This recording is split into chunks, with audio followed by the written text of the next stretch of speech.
DRG Kids। दुष्ट कुम्हार। एक गांव में शंकर और किशन नाम के दो भाई रहते थे। बड़ा भाई शंकर दुष्ट था, वो किशन से जलता था। दोनों भाई कुम्हार का काम करते थे। एक बार गांव के ठाकुर साहब किशन के घर आते हैं। किशन, अरे ओ किशन, क्या सौभाग्य है मेरा जो आप मेरे घर आए। क्या बात है ठाकुर साहब? सुनो किशन, मुझे 151 मिट्टी की सुराही चाहिए। मेरी पत्नी को दान करना है, लेकिन मेरे पास समय कम है। 1 हफ्ते में बनानी होंगी तुम्हें। क्या 1 हफ्ते में? ठाकुर साहब, इतने कम समय में इतनी सुराहियां कैसे बनेंगी? वो बात यह है कि मेरी पत्नी की इच्छा है कि वो गरीबों में सुराहियां दान करे, और वो दान का मुहूर्त ठीक 1 हफ्ते बाद है। तुम बना सकते हो? काम हो जाएगा ना?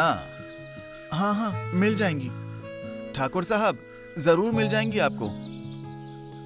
मुझे पता था कि तू कर पाएगा, क्योंकि तेरा काम तो इतना अच्छा है, तभी उतनी तेजी से कर पाता है तू। ये ले, पैसे रख ले और अभी से काम शुरू कर दे, कहकर उसे पैसे देते हैं। ठाकुर और किशन की बातों को शंकर अपने घर की खिड़की से छुपकर सुन लेता है और मन ही मन कहता है,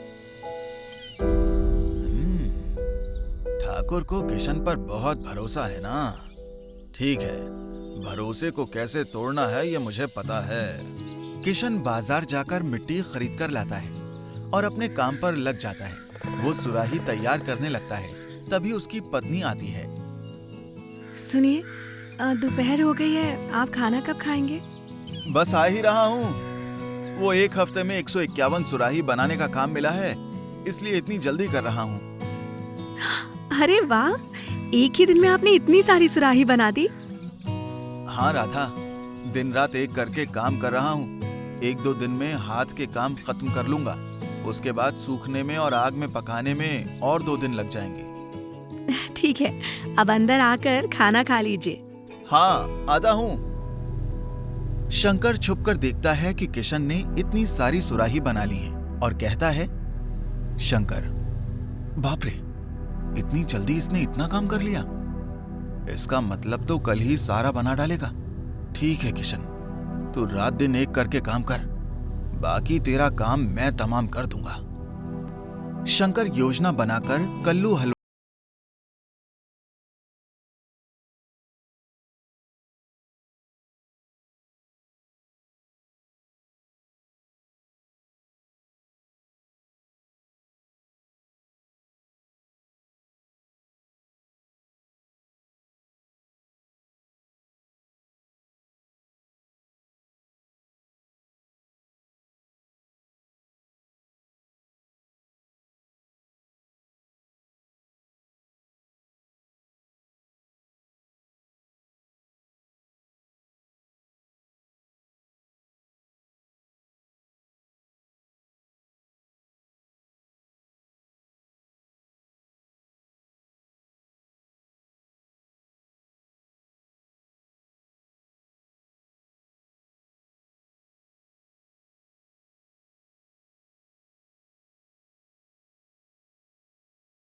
ठीक है, अब मैं चलता हूँ। दूसरे दिन कल्लू हलवाई किशन के घर जाता है।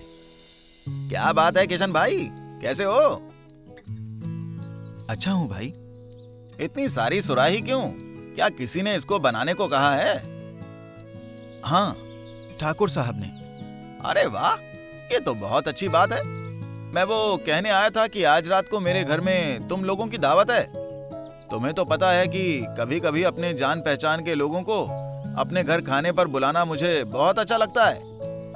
ठीक है, हम आ जाएंगे। रात को जब किशन और उसकी पत्नी घर से निकलते हैं, तब शंकर छुपकर उन्हें देखता है। उनके जाने के बाद वो वहां आता है। किशन को खाना खाकर आने में टाइम है, तब तक मैं अपना काम खत्म कर लेता हूं। वो सारी सुराहियां लाठी से तोड़ देता है और कहता है, अब देखता हूं कि तू बचे हुए दिनों में 151 सुराहियां कैसे बनाता है। किशन और उसकी पत्नी घर की तरफ बातें करते आते हैं। खाना बहुत अच्छा था। हाँ हाँ, बहुत अच्छा था। पुलाव, मटर पनीर, रायता, पूरी, कितना स्वादिष्ट खाना था। उसके हाथ में तो स्वाद है। वो आदमी भी साफ दिल का है। दोनों बातें करते करते जब घर पहुंचते हैं तो देखते हैं कि सारी सुराहियां टूटी पड़ी हैं। अरे ये क्या हो गया? मेरी सारी सुराहियां कैसे टूट गईं? इतने कम समय में 151 सुराहियां अब कैसे तैयार करूंगा मैं? हाय, मेरा इतना बड़ा नुकसान किसने किया? अब मैं ठाकुर साहब को अपना मुंह कैसे दिखाऊंगा? दूसरे दिन राधा जब शंकर के घर के पास से निकलती है तो वो शंकर की पत्नी रोहिणी और उसकी माँ की बातें सुन लेती है। माँ, इन्होंने 151 मिट्टी की सुराहियां बनाई हैं। आज ही काम खत्म हुआ है। अरे वाह, इसका मतलब मोटी रकम का काम मिला हुआ है। नहीं, तुम्हारे दामाद को कोई काम नहीं मिला। तो फिर? ठाकुर साहब ने ये काम तो किशन को दिया था। कल रात जब वो लोग दावत पर गए थे तब तुम्हारे दामाद ने किशन की सारी सुराहियां तोड़ दी। और पता है क्या हुआ? अरे वाह, बहुत अच्छा किया। पर शंकर सुराही क्यों बना रहा है? अरे माँ, सुराही टूटने के बाद किशन ऐसी हिम्मत हार चुका है कि इन कुछ दिनों में वो फिर से सुराही नहीं बना पाएगा। हाँ, सही कहा, बिल्कुल सही कहा। इसीलिए तो तुम्हारे दामाद ने दिन रात एक करके सुराहियां बनाई हैं। जब ठाकुर साहब यहाँ आएंगे और उनको सुराहियां नहीं मिलेंगी तब वो किशन को गांव से बाहर निकाल देंगे। तब तुम्हारे दामाद अपने हाथों से बनाई हुई सुराहियां देकर पैसे कमाएंगे। अरे बहुत अच्छा। जब ठाकुर साहब किशन को गांव से बाहर निकालेंगे ना तब बड़ा मजा आएगा। वाह, ये हुई ना बात, बहुत अच्छा। ये सारी बातें राधा सुन लेती है और अपने घर आती है। किशन उदास होकर बैठा है। राधा उससे कहती है, सर पर हाथ रखकर बैठे मत रहिए, आप कुछ करिए, कुछ कीजिए। आपको फिर नई सुराहियां बनानी ही होंगी। चलिए उठ जाइए। क्या कह रही हो? इतने कम दिनों में फिर से 151 सुराहियां बना पाऊंगा? हाँ, अगर मन भी मर गया होगा तब भी करना पड़ेगा, करना ही पड़ेगा। लेकिन मिट्टी के लिए पैसे कहाँ हैं? ये लीजिए मेरे सोने के कंगन, इन्हें बेचकर मिट्टी ले आइए और फिर अपना काम शुरू कीजिए। लेकिन अब यहाँ काम मत कीजिए, कहीं छुपकर अपना काम कीजिए। लेकिन यहाँ क्यों ना करूं? जिसने आपकी सारी सुराहियां तोड़ दी है ना, वो फिर से भी तो तोड़ सकता है। किसने? वही आपका दुष्ट भाई शंकर। शंकर? हाँ, इसीलिए कह रही हूँ, अभी जाइए और कहीं जाकर गुप्त रूप से सुराहियां बनाइए चुपचाप। किशन वहां से चला जाता है। अब एक हफ्ता बीत जाता है। ठाकुर साहब किशन के घर आते हैं। बाहर ही शंकर मिल जाता है। किशन, अरे ओ किशन। वो घर पर नहीं है ठाकुर साहब, लेकिन आज ही उसने 151 सुराहियां देने का वादा किया था। लेकिन वो सुराहियां कैसे देगा? उसने तो एक सुराही भी तैयार नहीं की है। आपके पैसे लेकर बस यहां वहां घूम रहा है। क्या कहा? पर अब मेरी पत्नी सुराही दान कैसे करेगी? वो किशन है ही ऐसा। वो अभी मुझे जानता नहीं है। मैं उसे गांव से निकाल दूंगा। यही तो मैं चाहता हूं। ठाकुर साहब, मैं ये कह रहा था कि मेरे पास 151 सुराहियां हैं। अगर आप कहें तो मैं ले आऊं? तुम्हारे पास हैं? वाह, बच गया मैं। जा ले आ, मैं तुझे बहुत पैसे दूंगा। ये सब राधा अपनी खिड़की से देख रही होती है। तभी किशन वहां बैलगाड़ी पर सुराहियां लेकर आता है। राधा भी घर के बाहर आ जाती है।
जाएगी और यही तेरी गलती की सजा है। शंकर खड़े होकर रोता रहता है।